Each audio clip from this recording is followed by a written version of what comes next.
Bueno, muchísimas gracias. Gracias, señor presidente, doctor Oscar Iván. Gracias por esta invitación.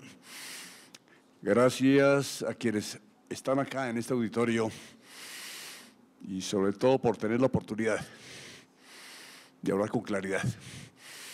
Hablar con claridad como hemos venido haciendo desde hace 3 años, en nombre de nuestras instituciones militares y de policía, las Fuerzas Armadas de la República. Porque no ha sido solamente ACORE. En este momento, dentro de una mesa de trabajo en que participan 18 asociaciones del Ejército, de la Fuerza Aérea, de la Armada Nacional y de nuestra policía.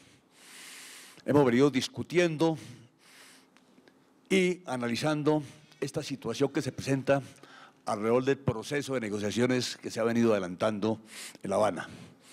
¿Por qué lo hacemos? Es que no podemos ser indiferentes. Nosotros, como miembros de la fuerza pública, nuestra preparación, nuestra formación, nuestra tarea siempre ha sido, y en eso es que somos profesionales, la defensa y la seguridad de la nación. Conocemos de esto, sabemos de esto, y en estos 50 últimos años frente al conflicto hemos sido partícipes y hemos estado en el campo de combate enfrentando estas organizaciones criminales de todo tipo. Los de mi generación comenzamos enfrentando lo que fueron los rezagos de la violencia política, la de los llanos orientales, la confrontación de la época, la confrontación partidista, que después se tradujeron en bandas de delincuencia.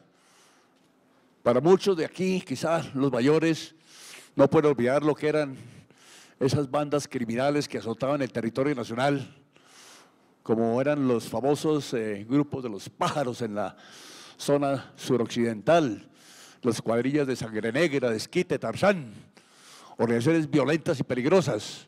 Eso las combatimos, las enfrentamos. Posteriormente vino otro proceso, un proceso de conformación de unas organizaciones. Doctor Leiva, usted que hacía un relato minucioso de esta parte histórica del país, ¿no?, de cómo se ha manifestado el conflicto. Ahí surgen estas organizaciones de tipo subversivo, inicialmente con unas plataformas ideológicas en base a la injusticia social y que justifican alzarse en armas contra el establecimiento como víctimas de la opresión. Era su tesis. Y así surgieron muchos movimientos.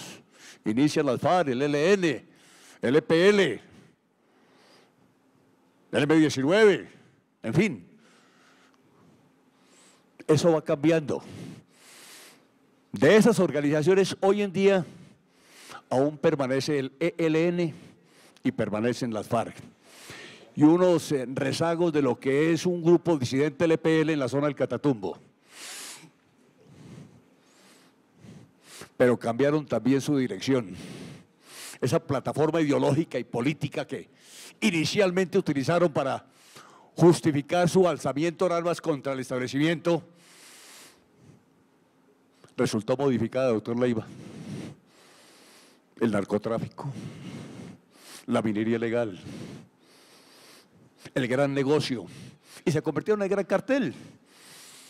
Concretamente, hoy en día, ¿qué son las FARC?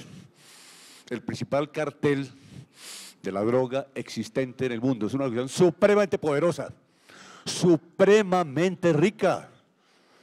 Doctor Juan Lozano, con muchos recursos, con dineros ubicados en distintos sectores y con una gran facilidad para manejar ese gran negocio.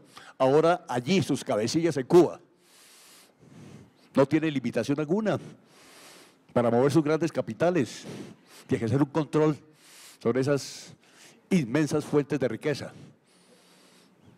Entonces, el fenómeno es preocupante. Nosotros nos han querido señalar malintencionadamente como enemigos de la paz. Para nada. Queremos la paz.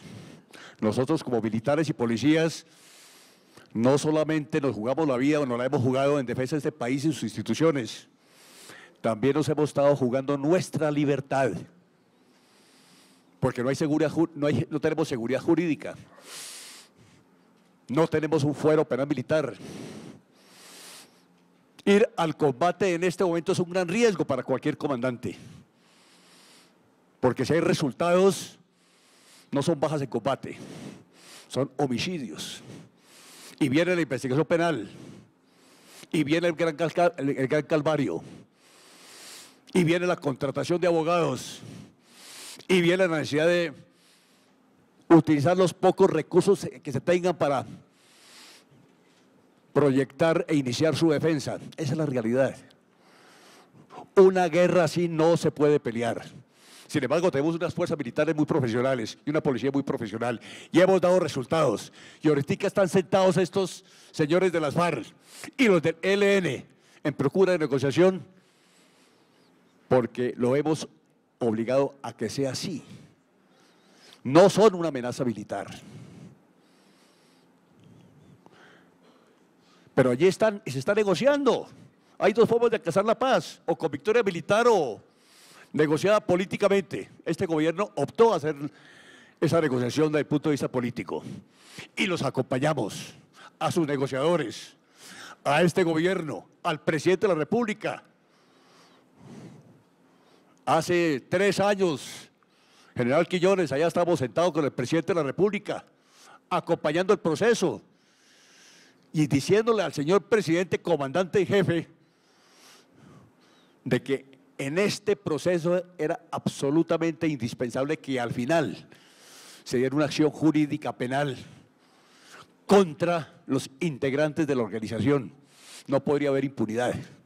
No podíamos permitir que las víctimas más adelante reclamaran por cualquier circunstancia. Cualquier proceso, cualquier paso de las condiciones sería simplemente una tregua, le decíamos, señor presidente. No podemos permitir que sigan con su gran negocio de narcotráfico. No podemos permitir que se utilice como recurso jurídico esto de los delitos conexos al delito de la rebelión para buscar esa impunidad. Necesitamos garantizar que eso se dé así, señor presidente. Y tenga usted la certeza, señor presidente, de que si esto no resulta, contará el país con una fuerza militar y una policía dispuesta a lograr la paz por el otro camino, con victoria militar. Porque el conflicto, la guerra, señor presidente Uribe, la veníamos ganando. De eso no hay duda. Y eso lo sabemos. Entonces, en esas condiciones, frente a esta situación y acompañando el proceso, para tocar el tema de la justicia transicional, que ya se ha hablado mucho, comenzamos a discutirlo en distintas ocasiones y llegamos a la conclusión de que era conveniente aceptar ese mecanismo como parte de la negociación, pero dentro de ciertos parámetros. Y como vamos a ser críticos, pero críticos constructivos, y comenzamos a sentar nuestras posiciones en distintas formas, en distintos escenarios, en el sector académico, a través de los medios de comunicación, y ahí estamos, totalmente identificados. Ejército, Fuerza Aérea, Armada Nacional y Policía Nacional. Así pues de que es importante que este mensaje llegue a todos los colombianos. Tendrán unas fuerzas militares, unas fuerzas de policía suficientemente capaces y estamos en condiciones de que si esto no se da, podamos lograr la paz con victoria militar. Le decíamos al señor presidente, para eso hay que prever unas cuantas cosas. La primera, voluntad política. La voluntad política se puede dar a nivel del Ejecutivo y quizá del Congreso. Muchas dificultades para que la rama judicial fuera así. Éramos víctimas y seguimos siendo víctimas dentro de esta guerra jurídica, de una persecución jurídica inaceptable. Necesitamos también una legislación, señores congresistas. El país no tiene una legislación antiterrorista adecuada. Es difícil combatir una organización de esas condiciones. Entonces, eso era absolutamente indispensable. Esa era parte del plan B que se requería. Y finalmente, seguridad jurídica para los miembros de la fuerza pública. Entonces, de esto han surgido muchas dudas y muchas preocupaciones. Ahora se nos presenta este acuerdo relacionado con justicia transicional y jurisdicción especial para la paz. Lo advertimos y nos preocupa en este momento. ¿De qué manera se van a elegir y cómo se va a hacer para conformar ese Tribunal Especial de Paz respecto a sus magistrados? Dan unas explicaciones de que es una elección bajo un sistema indirecto o a través de terceras personas, pero de todas maneras, así no se negocie en la mesa de La Habana, de allí saldrán las directrices. En otros términos, directa o indirectamente, las FARC nos va a juzgar. Para nosotros, las FARC es el enemigo. La FARC es el enemigo de la institucionalidad, la FARC es el enemigo del Estado. Quienes estemos sometidos a esos tribunales, seremos juzgados por el enemigo. Entonces ya no es una negociación, es una especie de capitulación. No hemos perdido la guerra para someternos a tantas imposiciones. Eso es importante definirlo. Entiendo que el señor presidente y el señor ministro de Defensa, mañana o pasado mañana, va a explicar cuáles van a ser los protocolos de aplicación de la justicia transicional para los miembros de la fuerza pública. Estaremos pendientes de ver si estos vacíos y estas preocupaciones quedan suficientemente claras, porque hasta ahora hay grandes vacíos.